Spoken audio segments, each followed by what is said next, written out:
నీ పేరు? ప్రసాద్. ప్రసాద్ ఓటు ఉందా మీకు? పక్క. ఫస్ట్ టైమా సెకండ్ టైమా? Second time. లాస్ట్ టైం ఎవరికి వేస్తావు ఓటు? లాస్ట్ టైం వైసీపీకి. వైసీపీకి వేస్తావు. మరి ఈసారి ఎవరికి వేస్తాం? ఈసారి జనసేనకి వేస్తాం. జనసేనకి వేస్తారు. జనసేన నుంచి ఇక్కడ పోటీ చేస్తున్న అభ్యర్థి ఎవరో తెలుసా? బత్తుల బలరామకృష్ణ గారు. ఎందుకు వేద్దాం అనుకుంటున్నారు బత్తులకి? అలాగేం కాదు, ఈసారి కొత్తగా వస్తున్నాడుగా చూద్దామని. అంతే. సో మారుద్దాం అనుకుంటున్నారు. మారుద్దాం. గుర్తు ఏంటి అన్నారు? గ్లాస్. ఈసారి ఓటు ఎవరికి వేద్దాం అనుకుంటున్నారు? జనసేనకి వేద్దాం అనుకుంటున్నాం. జనసేన గుర్తు ఏంటి? గలాష్ అండి. ఎందుకు వేద్దాం అనుకుంటున్నారు? అంటే ఇప్పుడు బాగు చెప్పాడు కదా, బాగు చెప్తున్నా దాన్ని బట్టి మా జీవితాలు మాతాయని మాకు మంచి సంక్షేమ పథకాలు ఏమీ రాలేదండి. సంక్షేమ పథకాలు అర్హుల మీద చూకమేటండి, చెయ్యాలి కదా. వాళ్ళు అడిగితే సమస్య ఏమి అడుగుతారు, వాళ్ళు చెప్పమాట అంటారు, మన మాట అంటారు కదా, వింటారు కదండి. అలాగ ఉంది. అందుకని ఈసారి జనసేనకి వేద్దాం న్యాయం జరుగుద్దని నమ్ముతున్నాం కంపల్సరీ. ఇదే కదండి, మొత్తం దేశంలో కూడా సీఎం కూడా రావాలి, ఆయన సీఎం కూడా చంద్రబాబు గారు రావాలండి. మొత్తం పరిపాలన అంతా కూడా మారాలి. జీవితం ఎందుకంటే ఈ 5 సంవత్సరాలు కూడా చాలా నష్టపోయాం. క్రితంసారి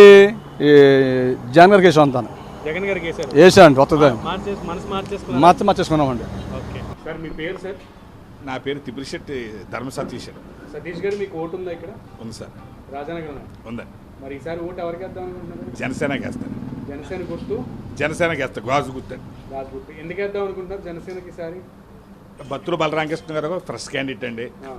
పవన్ గారు కూడా కొత్త ఫ్రెష్ అండి. ఆయన మీద అభిమానంతో ఈయనకి వేద్దారనుకుంటున్నాను. వస్తే ఏమన్నా చేస్తారని అనుకుంటున్నారు? భావిస్తున్నారు. నమ్మకం వీళ్ళ మీద పర్లేదు సార్. 5 ఏళ్లుగా చూస్తున్నారు కదా జగన్పూడి గారికి, ఏం చేయలేదా? ఏమీ చేయలేదు సార్. జగన్ గారు ఏమో సంక్షేమ పథకాలు మేనిఫెస్టో 99% అమలు చేసామంటున్నారు. అది చంద్రబాబు టైంలో చేశారండి. అంతేనా? దాన్నే దీనిలో అలా దాన్నే చేశారు. కొత్తగా ఏమి లేదు సార్. కాపు కార్పొరేషన్ చైర్మన్ అండి రాజాబాబు గారు.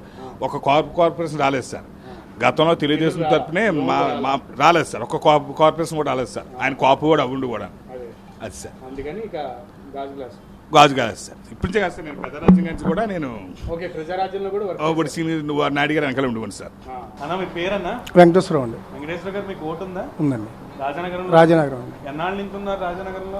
ఇప్పుడు మా ఈ స్వగ్రామం ఇదే అండి. మధ్య పెరిగింది కూడా ఇక్కడే. రాజానగరం మీరు పుట్టి పెరిగిన కాడి నుంచి ఈ 5 ఏళ్లలో, ఈ 5 ఏళ్ళు చూసారు ప్రభుత్వం, ఇంకా అనేక ప్రభుత్వాలు చూసారు. అభివృద్ధి చెందిందా? అభివృద్ధి అనేది ఏం లేదు సార్. ఏం లేదు. మటర్లో మానభంగాలు తప్పించి. మటర్లు మానభంగాలు ఇయే. శాంతి భద్రతలు లేవు. శాంతి భద్రతలు లేవండి. ఏం లేవు. ఎందుకు లేవంటారు? బ్లేడ్ బ్యాచ్ ఇయే పనులండి ఇక్కడ. అవునా? మా రాజధాని వెళ్ళదు ఎప్పుడు జరగలేదు సార్. భయపడుతున్నారా? చాలా ఘోరంగా. పోలీస్ వ్యవస్థ అసలు ఏం చేయట్లేదు. సరే, అయితే మరి దీనికి అధికార నాయకులు కూడా వాళ్ళకే సపోర్ట్ చేస్తున్నారండి. ఈసారి జనసేనకి చేస్తాం. మీ ఫస్ట్ నుంచి జనసేన. గ్లాస్ గుర్తండి. బత్తుల బలరామకృష్ణ గారు అండి. బలరామకృష్ణ గారికి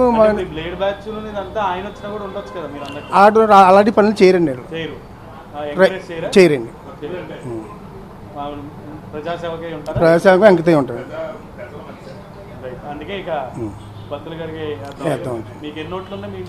మా ఇంట్లో ఒక 8 ఓట్లు ఉన్నాయండి. 8 ఓట్లు కూడా గాజు గ్లాస్.